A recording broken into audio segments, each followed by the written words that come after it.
मैया तारा ने विचार किया कि जब हमारे महाराज आते थे तो इस तरह से कभी मुरझाया हुआ चेहरा नहीं नजर आता था, लेकिन आज क्या बात हो गई है?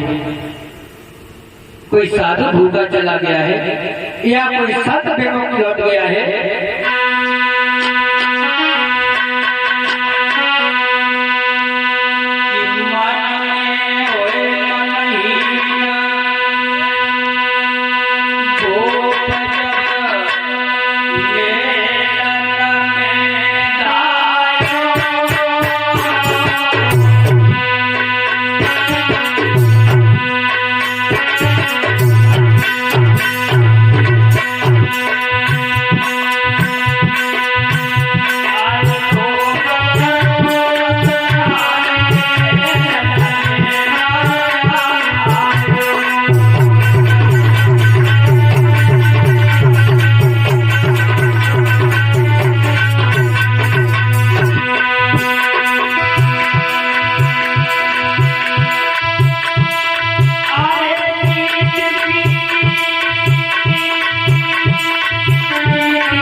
रानी आरती का ताल लेकर के जैसे ही आती है, महाराज ने दूर से ये साहब कर दिया कि रुक जाओ महाराज। राजा ने कहा बीच ही में भद्रे, बस ये ध्यान न कर दो, राष्ट्रीय भाव पर तो धूल डाल दो, सारा श्रृंगार दूर कर दो। हे प्रिय, ये थाल भाव मत, अधिकार हमारा रहा नहीं है। आया है एक व्यक्ति सत्य जिसने ये वचन हराया है। क्या जवाब दिया था? महलों में एक ब्राह्मण देवता आए हुए हैं, कुंजी और लगाम तो संकल्प के रूप में दे दी है, अब उसे 60 भार सोना दक्षिणा के रूप में चाहिए।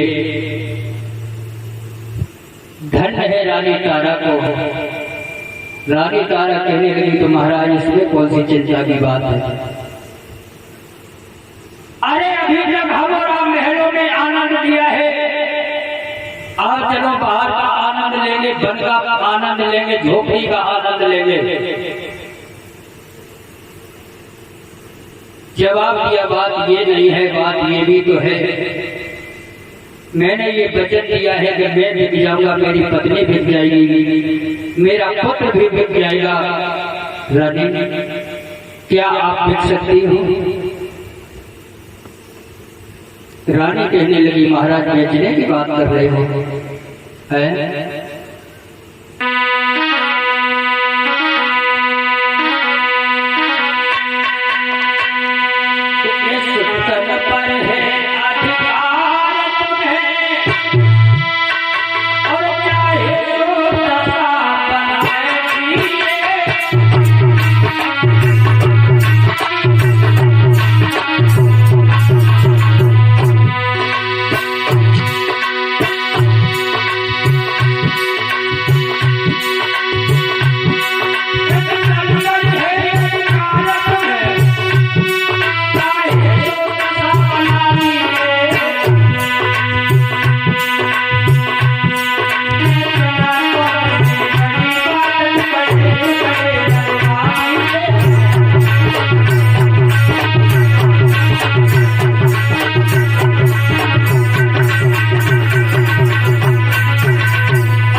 शरीर के टुकड़े टुकड़े कर दो, फिर भी तो मुझे कोई अधिकार नहीं है। धन है रानी तारा। बेटा रोहिदास भी आ गया। बेटा क्या आप भी दिख जाओगे? बेटा रोहिदास कहने लगा, पिताजी कैसी बात कर रहे हो? ये भी शरीर हमारा नहीं है, आपका ही है। धन है बेटा रोहिदास, 5 वर्ष का बालक है। जवाब देने लगा है, पिताजी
जीवन प्राप्त हुआ है, तुमसे ही ये मुझे लड़कपन मिला है और तुमसे ही ये मुझे जवानी मिली है।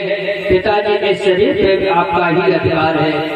आज तीनों प्राणी आपस में विचार विमर्श करते हैं, बिकने के लिए तैयार होते हैं। इधर विश्वामित्र आवाज दे रहे हैं, अरे महाराज हरिश्चंद्र, अगर तुम्हारे विचार नहीं मिल रहे हैं तो हमसे इनकार कर दो, मैं यहाँ से चला जाऊंगा। कहने लगे, नहीं महाराज रुक जाओ, मैं आ रहा हूं। तीनों प्राणियों निकल करके जिस समय महाराज विश्वामित्र के पास में पहुंचे, महाराज ले चलो। विश्वामित्र कहने लगे कि पागल हो गए, इस वेश में आपको कौन खरीदेगा? पहले ये राजसी वस्त्र उतार के रख दो। ये जो सुंदर साड़ी पहने हो ये उतार दो, मोटी सी साड़ी धारण करो। महाराज हरिश्चंद्र ने वैसा ही किया, रानी तारा ने भी वैसा ही किया। एक धोती को लगा लेते हैं। बेटा पर एक लंगोटी है और महाराज सारा श्रृंगार छोड़ दिया है रानी तारा का। ध्यान रखना प्यारे भक्तों, अब जब भेदभाग्य जैसा भेष बना लिया, अब विश्वामित्र कहने लगे, हाँ अब चलिए। जब तीनों प्राणी निकल करके चले हैं तो अवधवासियों ने देखा है कि महाराज हमें छोड़ करके बिकने के लिए जा रहे हैं। चारों तरफ से घेर लिया है। महाराज मैं आपको यहाँ से नहीं जाने दूंगा, नहीं जाने दूंगा महाराज। हमारा पालन पोषण कैसे होगा? महाराज हरिश्चंद्र कहने लगे, हे प्रियवासियों, आज के बाद आपकी देखभाल महाराज करेंगे। जब तक सहयोग बना था तब तक मैंने आपकी सेवा की है। अब इससे हमें क्या होगा वो ये महात्मा जी समझेंगे। चलिए, प्रजावासी खड़े के खड़े ही रह गए। भाइयों,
रहे हैं तीनों प्राणी। जब महाराज हरिश्चंद्र ने रानी तारा की तरफ देखा, रानी तारा का चेहरा उतर गया। रानी घबराना नहीं।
हरिश्चंद्र रानी तारा को समझाने लगी। रानी तारा, उदास मत होना, रो मत देना, नहीं तो मेरा धर्म चला जाएगा। ध्यान रखना प्यारे हो तो आज तीनों प्राणी नंगे पैर हैं। विश्वामित्र महाराज आए हैं, भागते दौड़ते हुए चले जा रहे हैं, आवाज लगाते हैं कि चले आओ। और महाराज हरिश्चंद्र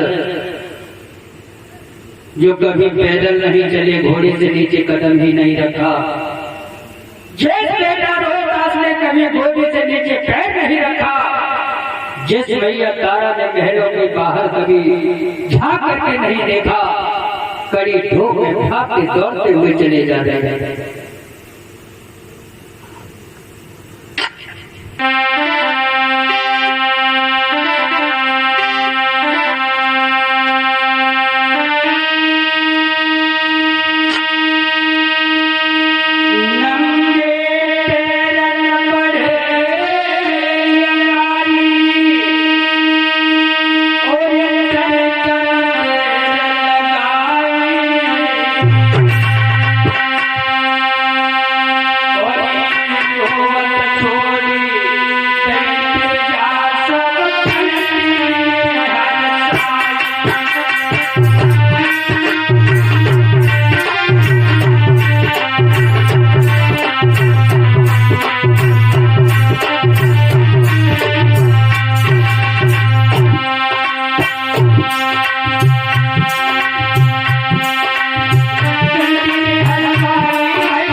महाराज हरिश्चंद्र भागते दौड़ते हुए जा रहे हैं। मैया तारा भी भागती दौड़ती हुई जा रही है, बेटा रोहतास भी भागता हुआ जा रहा है। 2 दिन तो रात्रि व्यतीत हो गई, भागते भागते भोजन नहीं मिला, जल नहीं मिला, पैरों में फपोले पड़े गए। मैया तारा कहने लगी है, महाराज आज तो आप बड़े निठुर बन गए हो, आपको बिल्कुल तरस नहीं आ रहा है। मेरा बेटा ये धूप के कारण ये तड़प रहा है, बेहोश हो जाता है। स्वामी एक बात तो महाराज हरिश्चंद्र कहने लगे, क्या बात है रानी, बताओ। जवाब दिया स्वामी,